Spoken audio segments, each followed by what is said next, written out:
हम पहुंचे हैं राजाराम के घर पर, जो परसों जहरीली शराब के शिकार हो गए। उनकी जहरीली शराब पीने के बाद मौत हो गई। ये उनका दुखद परिवार है और ये सारे लोग हैं उनके परिवार के लोग, और कुछ लोग सांत्वना भी देने आए हैं।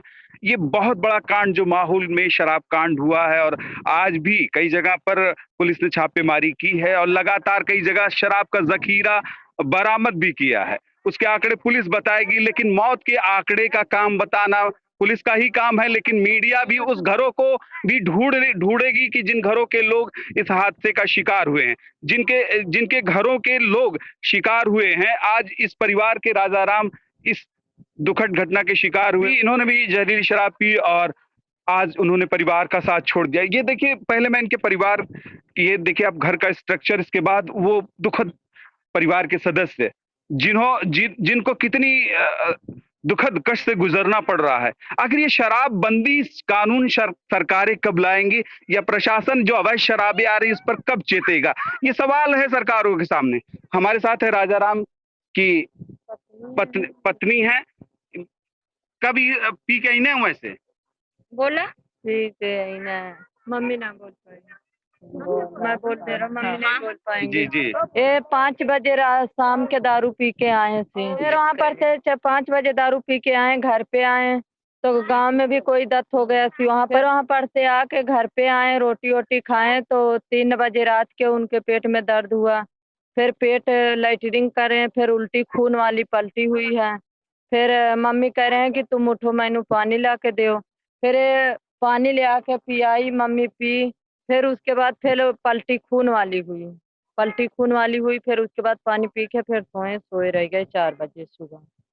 मतलब 6 बजे तब जगाया होगा, तब पता लगा। हाँ, जब जगाई मम्मी फिर जाके पता लगा। तो कहीं डॉक्टर के पास ले गई थी? नहीं, कोई घर पे रहा नहीं, बस यही बूढ़ी बूढ़ा रहा। हुए थे, जी हम जी। तो पटियाले से आ रहे हैं। अच्छा अच्छा, आप लोग नहीं थे कोई? हम कोई नहीं था घर जी, पे, जी, जी। ये तो अकेली थी इस अकेले टाइम। थी? हाँ जी, अकेले थे। अकेले करके अपना इधर उधर दौड़ते थे, इस करके ले नहीं जा पाए जी जी। कहीं। अगर कोई कोई होता। अधिकारी आ रहा चाची? हाँ, बहुत हाँ सारे अल्लाह ने हाँ, काल। हाँ, कुछ रिपोर्ट रिपोर्ट लिख के ले गए ना? सारे लिख के तो लेके गए, पर कह रहे हैं कि हम लोग कुछ नहीं, सरकार कुछ नहीं कर पाएगा, ना कोई मदद देगा ना कुछ करेगा। अधिकारी यही कह रहे हैं दारू पी लिए, खत्म हो गए, अब सरकार कुछ नहीं करेंगे, और कोई मदद नहीं कोई मिलेगी? मदद नहीं करने का है। गरीब हाँ। आदमी, आप लोग बताओ क्या कर सकते हैं? इसी तरह तड़प के मरेंगे दारू पी पी के। फिर क्या रह जाएगा हमारे सबके? कोई है ही नहीं घर पे। ऐसा इसके मतलब तो ये तो जहर है दारू में। जी जहर है कहीं तो वो उल्टी है, खून से उल्टी है, लैटरिन। जी जी तो इसका तो कोई हिल्ला तो होने ही होना है ना। जी जी। बताओ, दुनिया मर या दारू पी के, इसमें क्या मतलब है कि मिलावटी आ रही है इसमें? वैसे तो कोई मर नहीं सकता है दारू पी के। तो आप इसमें तो कोई तो कारखाने तो होनी चाहिए। मतलब कार्रवाई होनी चाहिए, आपको हाँ मदद भी जी, चाहिए, हाँ आपके जी, परिवार।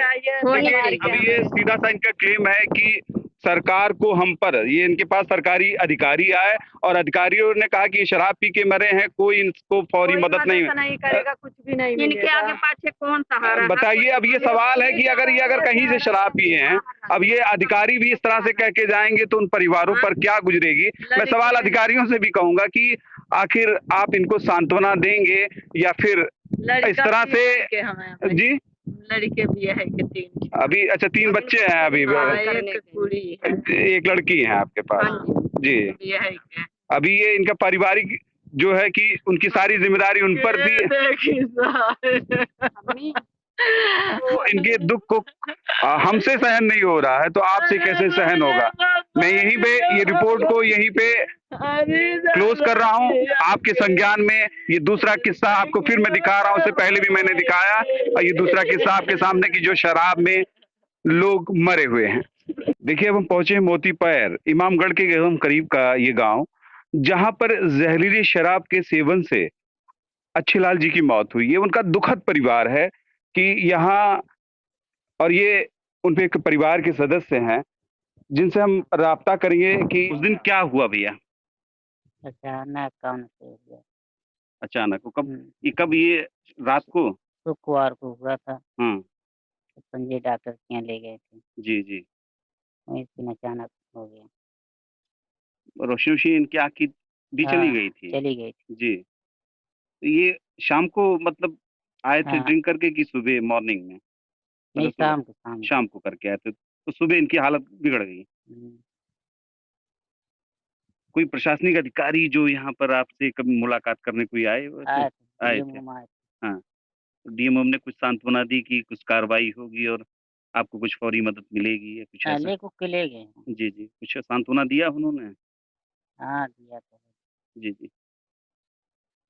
ये देखिए, परिवार के उनके शायद बेटे हैं और ये बड़ी दुखद घटना कि जहरीली शराब ने कई परिवारों के चिराग छीन लिए, कई परिवारों की रोजी रोटी भी छीन ली कि उन्हीं से परिवार चलता था। अब ये सबसे बड़ा सवाल है कि इन परिवारों के गार्जियन अगर जहरीली शराब के शिकार हो गए और उनकी मौत से पूरा घर में मातम पसरा हुआ है और आज एक जिम्मेदारी इनके ऊपर है कि कल का वक्त कैसे बीतेगा, क्योंकि आखिर शराब पर सरकार इतना मौन क्यों? शराब बंदी का कानून क्यों सरकार सख्त लहजे में नहीं लाती कि अगर शराब बंदी हो या तो शराब आए तो जो जिस तरीके की शराब आ रही है उस तरीके की शराब ना आए। इससे पहले मई में एक घटना हुई थी। मई में अकबरपुर आजमगढ़ इसके मामले में बदनाम था कि यहाँ फर्जी तरीके की शराब बनकर बाजारों में बिक रही है और कई लोगों को पुलिस ने ट्रेस किया, जगह जगह पर भट्टियां उजाड़ी। लेकिन इस बार ये किस्सा तमाम तरीके से अलग उठ के आया और इतनी भयानक तरीके से एक इलाके में मौतें हुई। इससे तो पूरा ये लगता है कि ये सिस्टम पर सवाल है और ये प्रशासन पर सवाल है कि आखिर हम अपनी गलतियों को क्यों कब तक छुपाएंगे? आखिर ये कैसे यहाँ तक ये रशद पहुंची? आज भी प्रशासन ने बड़ा एक एक इलाके में काफ़ी मात्रा में शराब बरामद की और वो उसकी खेप लेकर गई।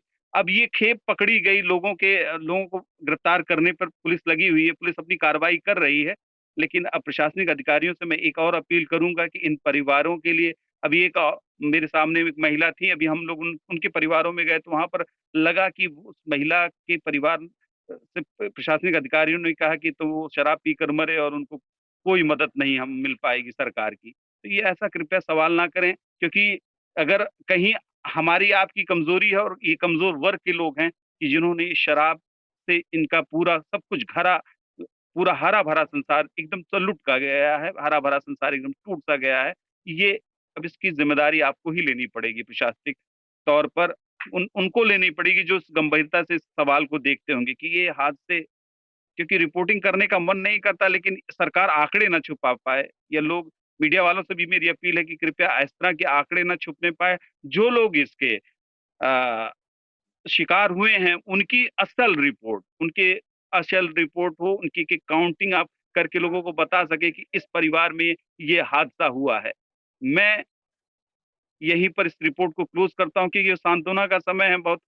यहाँ पर मैं कुछ नहीं बहुत ज़्यादा नहीं कहूँगा, बस यही कहूँगा, अपील करूँगा कि कृपया प्रशासनिक तबका इस पर ज़रूर ध्यान दे, इन परिवारों पर ध्यान दे और तमाम स्वयंसेवी संस्थाएँ इन परिवारों पर ध्यान दें कि ये शिकार परिवार अब फिर से कोई दूसरा परिवार इस ज़हरीली शराब का शिकार ना हो।